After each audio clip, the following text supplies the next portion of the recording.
প্রথমে তো ওই পেটে ব্যথা হয়, পেটে ব্যথা হলে এবার আমরা হাসপাতালে নিয়ে যাই। হাসপাতালে নিয়ে গেলে ওনারা বলে যে ওই টিউমার হয়েছে আর কি কিডনিতে। পরে আমরা কুমিল্লানি হাসপাতালে নিয়ে আমরা অপারেশন করে একটা কিডনি কাইটা ফালাই দিই। কাইটা ফালাই দেওয়ার পরে ওনারা ওই কিডনিটারে বায়োপসি করে পরীক্ষা করে কিভাবে পরীক্ষা করছে, ওই কুমিল্লানির থেকেই ওনারা ক্যান্সারের কথা বলছে। আপনারা ক্যান্সারের ট্রিটমেন্ট দেন, আমাদের এখানে তো ক্যান্সারের ট্রিটমেন্ট হয় না। পরে আমি ওই মোবাইলে অ্যাড দেখি, এই গণস্বাস্থ্যর অ্যাড দেখে পরে আমি যোগাযোগ কইরা তারপরে এখান থেকে আমি গত 5 মাস ধরে ওষুধ খাওয়াইতেছি। এখন রোগী কেমন আছে? এখন রোগী আল্লাহর রহমতে খুবই ভালো। আসসালামু আলাইকুম, আমি ডাক্তার Tahmina Akter Joya, cancer specialist, Gonoshasthaya homeo. আমি আজকে আপনাদের সামনে এমন একটা কেস উপস্থাপন করব, যেই কেসের ক্ষেত্রে বা যেই রোগের ক্ষেত্রে শুধু বাংলাদেশ নয় সারা বিশ্ব এক কথাই বলে থাকে ক্যান্সার হলে কোনো আনসার নেই। সেই রোগীটা এবং রোগীর পরিবারের প্রত্যেক স্বজন অপেক্ষা করে মৃত্যুর প্রতিটা ক্ষণের বা প্রতিটা দিনের, যে কখন সে মারা যাবে সেই হতাশায় ভুগতে থাকে, সেই টেনশনে থাকে। তো সেই জায়গা থেকে 56 বছর বয়সী একজন পেশেন্ট, যিনি ক্যান্সারকে জয় করে এখন সুস্থ স্বাভাবিক জীবনযাপন করছেন, তার কেসটাই আজকে আপনাদের সামনে উপস্থাপন করব। পেশেন্টের নাম হচ্ছে জায়েদা। আমি জায়েদার বিষয়ে জানতে চাইবো, আপনার নামটা? মোহাম্মদ পল্লু মিয়া। পল্লু মিয়া। আপনার গ্রাম? দড়িখুশিলা। দড়িখুশিলা। আপনার উপজেলা? উপজেলা কালিহাতী। কালিহাতী। আর জেলা? টাঙ্গাইল। টাঙ্গাইল। রোগীর নাম? রোগীর নাম জায়েদা। রোগীর পিতার নাম? মুজিবুর রহমান। মাতার নাম? খুদেজা বেগম। স্বামীর নাম? খুরশু মিয়া।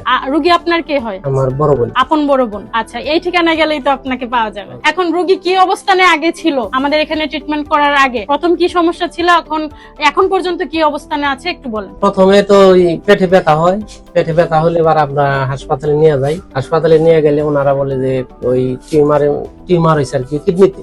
আচ্ছা, কিডনিতে টিউমার হয়েছে। পরে আমরা কুমিল্লানি হাসপাতালে নিয়ে আমরা অপারেশন করে একটা কিডনি কাইটা ফালাই দিই। কাইটা ফালাই দেওয়ার পরে ওনারা ওই কিডনিটারে বায়োপসি করে পরীক্ষা করে কিভাবে পরীক্ষা করছে, ওই কুমিল্লানির থেকেই ওনারা ক্যান্সারের কথা বলছে।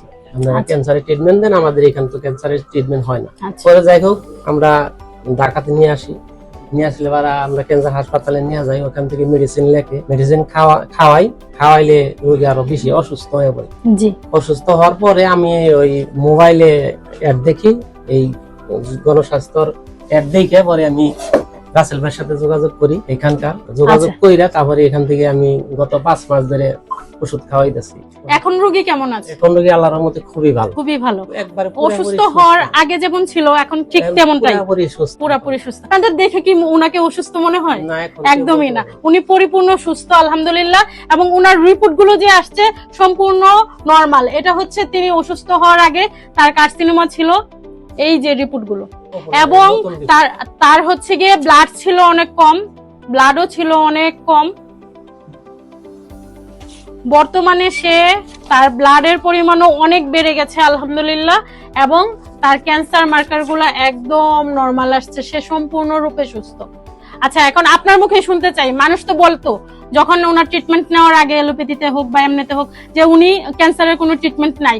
এই যে আপনি আমাদের এখানে এসে সুস্থ হলেন ক্যান্সার গবেষক ডাক্তার এস.এম. সরোয়ার স্যারের তত্ত্বাবধানে, এখন আপনি কি বলতে চান, ক্যান্সার কি সুস্থ হয় কি হয় না? আল্লাহর রহমতে ক্যান্সার সুস্থ হয়, নিয়মিত ওষুধ খাইলে পারা, রুটিন মতো চললে পারা, আমার মনে হয় ইনশাআল্লাহ সুস্থ। আচ্ছা, আপনার মাধ্যমে সবাইকে আহ্বান জানিয়ে দিব, আপনারা যেই কিডনি, থ্যালাসেমিয়া, ক্যান্সার, এইডস, যে কোনো ধরনের ক্রনিক ডিজিজে আক্রান্ত, তারা সবাই সময় লস না করে এবং লক্ষ লক্ষ কোটি কোটি টাকা নষ্ট না করে অতি দ্রুত চলে আসবেন আমাদের এখানে। ধন্যবাদ সবাইকে।